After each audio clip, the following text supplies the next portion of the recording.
When we arrive at the idea that our matter tells spacetime how to curve, we are stepping into the most intimate conversation the universe has ever revealed. It is not the story of objects moving in space, nor even of space bending around objects in a passive way. It is something far more subtle. Matter and energy act as the language through which geometry itself is written and rewritten. In earlier physics, one might have been satisfied with Newton's picture. Masses attract one another through a force proportional to their sizes and inversely proportional to distance. That idea is expressed as F or G frac M1, M2, R2. Here, F is the gravitational force between two masses, M1 and M2. R is the distance between them, and G is the gravitational constant. This equation is elegant, predictive, and powerful, but it hides something crucial. It assumes space is a fixed stage on which forces act. In the geometric understanding, however, the stage itself becomes dynamic. There is no longer a rigid background. Instead, the presence of matter and energy reshapes the very rules of distance and time. To express this, we must move from force to geometry and from particles to fields. The central equation that captures this transformation is the Einstein field equation, G Zhimovnu plus R lambda, G Zhimovnu, Chi Shkapa, T Zhimovnu. At first glance, this looks like a compact arrangement of symbols, but each term is a living character in a cosmic drama. On the left-hand side, we have the geometry of space-time itself. The term G Shashmurnu, called the Einstein tensor, encodes how space-time is curved. It is constructed from the metric G Shmubnu, which defines distances, and it contains information about how space-time bends and twists in response to content. The term lambda G Shmubnu introduces the cosmological constant lambda, a subtle uniform energy density of space-time itself. It represents the possibility that even empty space has an intrinsic tendency to expand or contract. On the right-hand side, we encounter T Muvnu, the energy momentum tensor. This is the voice of matter and energy in the universe. It does not merely describe mass, it describes everything that carries energy and momentum, mass, radiation, pressure, stress, and flow. In a sense, it is the full inventory of physical reality. The constant, or kappa, acts as a bridge between geometry and physics defined as or kappa, or frac, or 8, OPI, G, C, 4 This factor ensures that the units of geometry and energy match, allowing spacetime and matter to communicate consistently. Now comes the profound statement hidden inside this equation. Geometry is not independent of matter, and matter is not independent of geometry. They are two expressions of a single deeper reality. To understand this more vividly, imagine spacetime as a vast flexible membrane. But unlike a simple sheet, this membrane has 4 dimensions and encodes time as well as space. When a mass appears, say a star, it does not sit on this membrane like a ball on a rubber sheet. Instead, it becomes part of the structure that reshapes the membrane itself. The energy momentum tensor, T Muvnu, tells spacetime how to respond locally. If energy is dense in a region, spacetime curves more strongly there. If energy flows, curvature becomes dynamic, evolving with time. If pressure exists, it also contributes to curvature, an idea far removed from Newtonian intuition. Even light participates in this conversation. Though it has no rest mass, it carries energy and momentum. Thus, in the language of the equation, light also contributes to T, Chimovnu, and therefore influences curvature.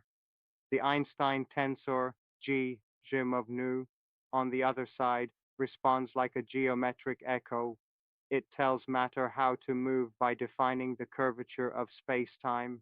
If we think in terms of causality, matter does not push spacetime, and spacetime does not push matter. Instead, they continuously co-define each other. To see this more clearly, consider a simple idea. In flat spacetime, free objects move in straight lines, but once curvature is introduced, Those straight lines become geodesics in curved geometry. The presence of matter modifies the metric g nu and thus changes the meaning of straightness itself.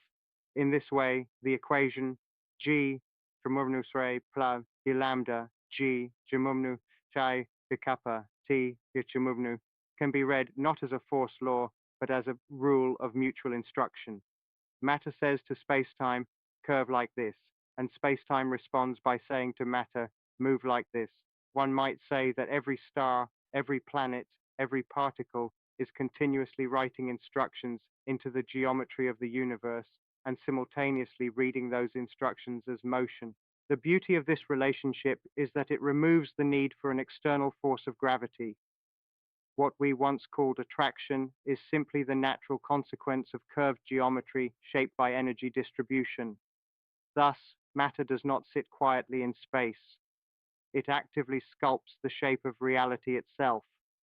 When one first confronts the idea that gravity is an illusion, it sounds almost like a philosophical provocation rather than a statement of physics. After all, for centuries we were taught to imagine an invisible force pulling apples downward, keeping our feet anchored to Earth, and binding the moon in its eternal orbit.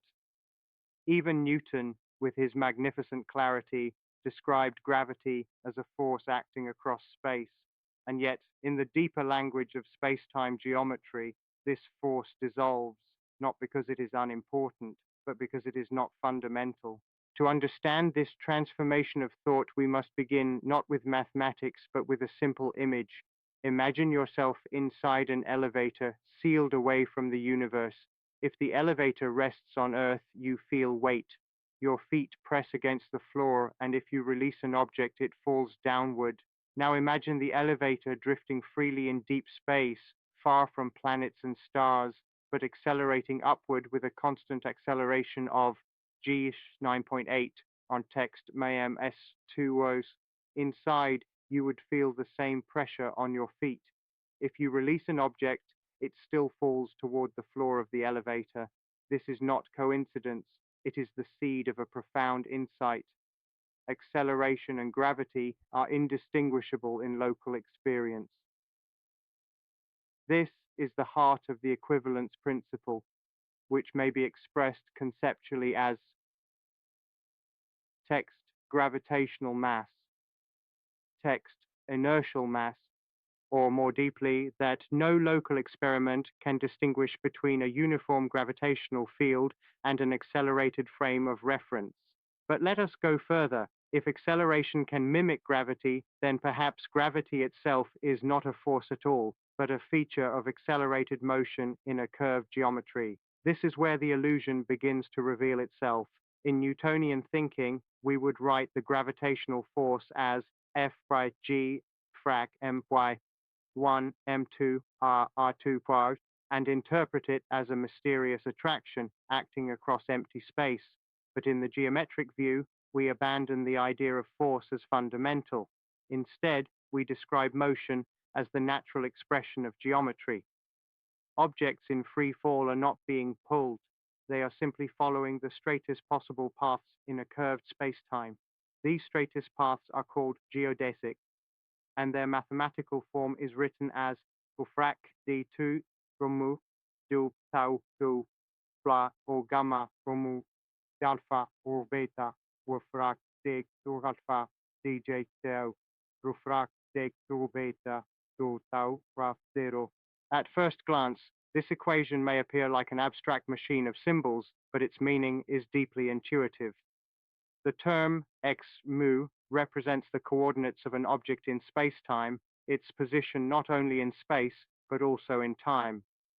The parameter, tau, is the object's proper time, the time measured by a clock moving with it. The symbols, gammas mu stra, alpha and beta I, called Christoffel symbols, encode how space-time is curved. Now notice something subtle. There is no force term in this equation. No push, no pull, no hidden hand-guiding motion. Instead, motion is determined entirely by geometry. The object moves as if it is falling along the natural curvature of space-time itself. To deepen the picture, imagine space-time as a vast, invisible landscape. In flat space, a straight line is obvious, but in curved space, the straightest possible path may look like a curve when viewed from the outside. A traveler walking along Earth's surface, for example, follows a geodesic when moving along a great circle route, even though the path appears curved on a map. Similarly, planets orbit the sun not because they are pulled by an invisible rope, but because the sun's mass has curved the surrounding spacetime. The planet is simply following the straightest possible path in that curved geometry. Thus, what we call gravity is not a force acting in space, but the shape of space itself guiding motion. The illusion arises because we interpret resistance to motion as force.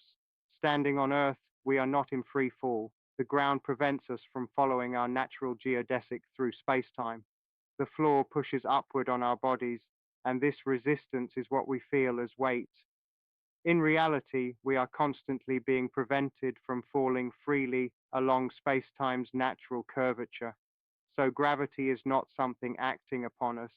It is what we experience when spacetime is curved and we are forced away from our natural geodesic motion. In this sense, the apple does not fall because Earth pulls it. The apple falls because it is following the straightest possible path in a geometry shaped by Earth's mass, and thus the illusion dissolves. Gravity is not a force, it is geometry in motion. When we speak of space-time as a unified fabric, we are not merely compressing two familiar ideas, space and time, into a convenient phrase. We are admitting something far more unsettling and beautiful, that the universe does not contain space and time as separate backgrounds, but rather is structured as a single four-dimensional geometry in which all events exist as relations, not isolated objects. To the early mind, space was imagined as an empty stage.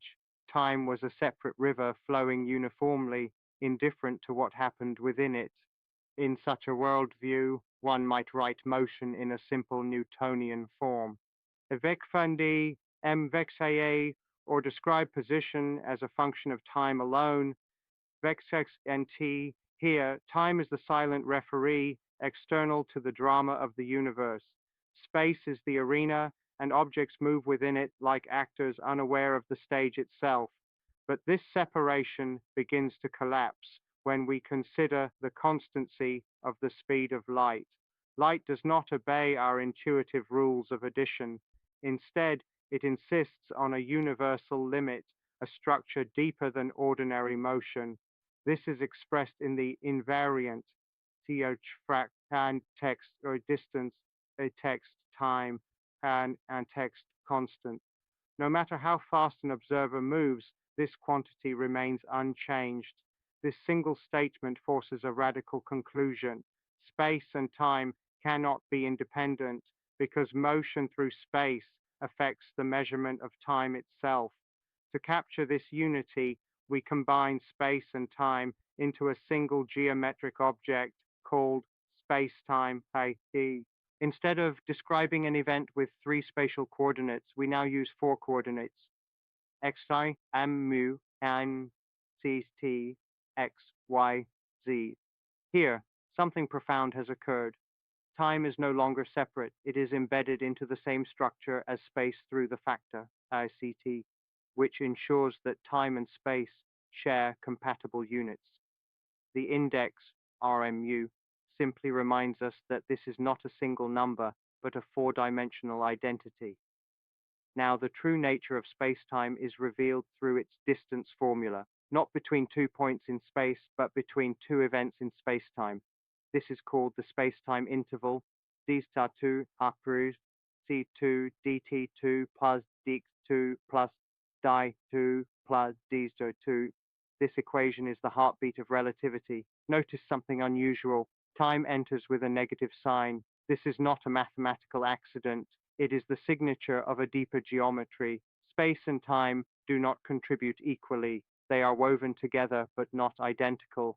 The minus sign tells us that time behaves differently, yet inseparably from space. The quantity -2 is invariant. That means all observers, regardless of motion, agree on its value. While they may disagree on distances, dx di dz, and time intervals, dt, they all agree on the space-time interval itself.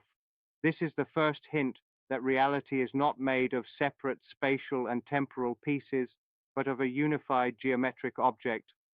To describe curvature in this space-time, we go further and introduce a more general form, d to g muvnu d zmu d nu. Here, the symbol g muvnu is called the metric tensor.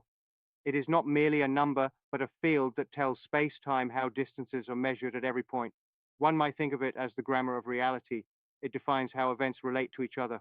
In flat space-time, this metric reduces to the simple form g muvnu begin p matrix 1 and 0 and 0 and 0 0 0 and 1 and 0 and 0 0 and 0 and 1 and 0 then 0 and 0 and 0 and 1 end matrix. But in the presence of mass and energy, this structure becomes dynamic, bending and evolving. The geometry is no longer fixed, it becomes alive, and here lies the conceptual revolution. Objects do not move through space alone, they move through space-time, and their motion is inseparable from time itself. A planet orbiting a star is not simply tracing a curve in space, it is following a continuous path through four-dimensional geometry. These paths are called world lines. Every object in the universe has one. Even you reading these words are tracing a world line through space-time, moving not only through space but also steadily forward in time. The unity becomes even clearer when we consider that velocity itself is no longer purely spatial. In space-time, every object moves with a total speed that includes motion through time. This can be expressed conceptually as v I text total time 2 or v I text space I 2 play I text time 2.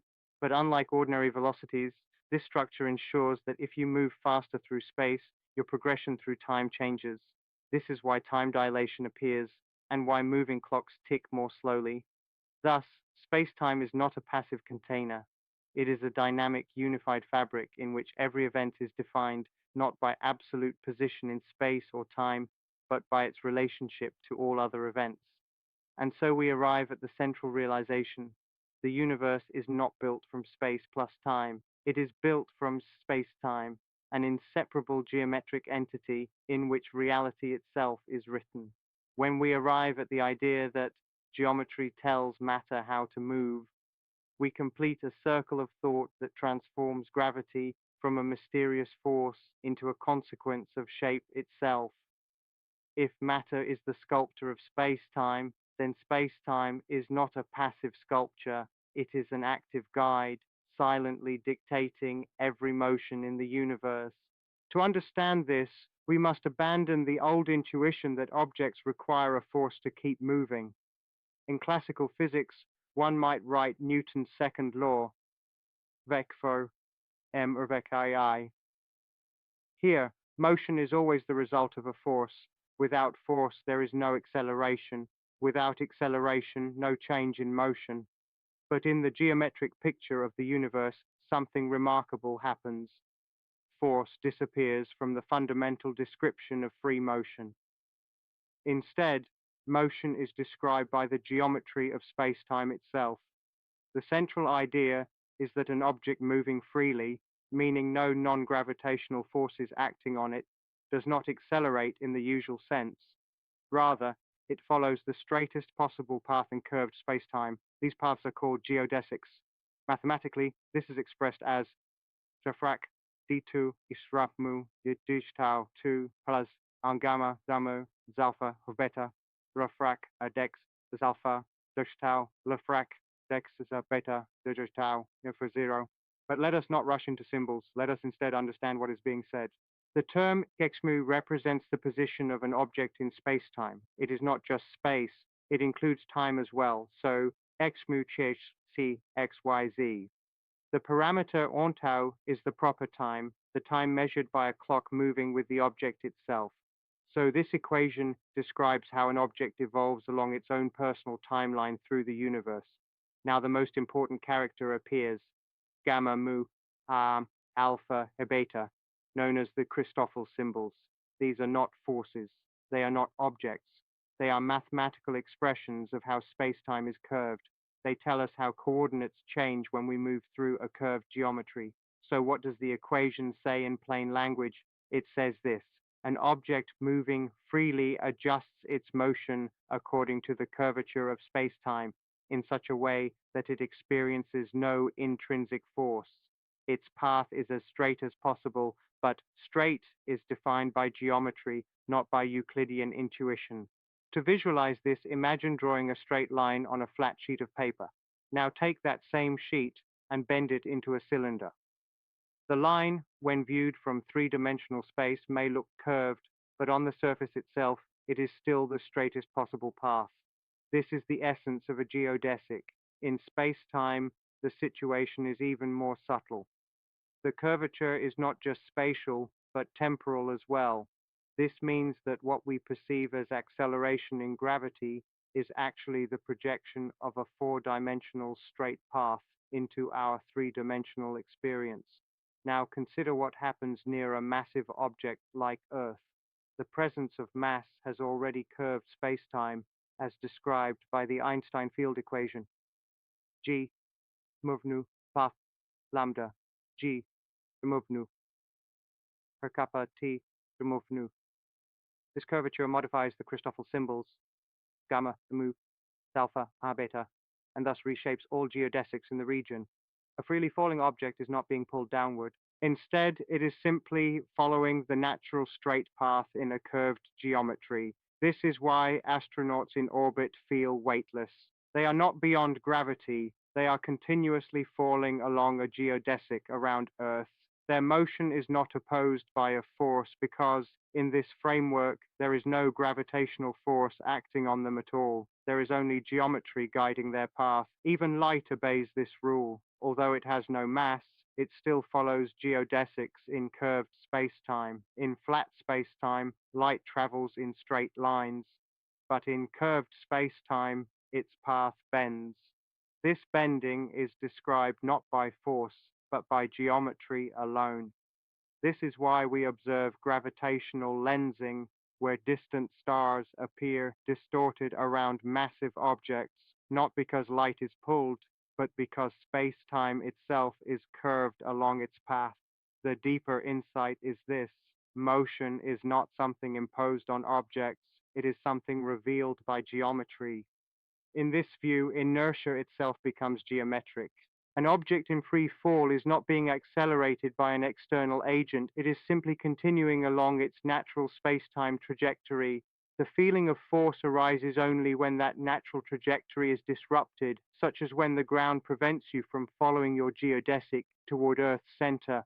Thus, standing on Earth is not a natural state of motion, it is a state of constant deviation from geodesic motion, maintained by the electromagnetic forces between your feet and the ground. So geometry becomes the true governor of motion. Matter shapes space-time, space-time defines geodesics, and geodesics determine motion. The circle is complete. In this way, what we once called gravity is revealed not as a force acting in space, but as the silent guidance of geometry itself, shaping every trajectory from falling apples to orbiting galaxies.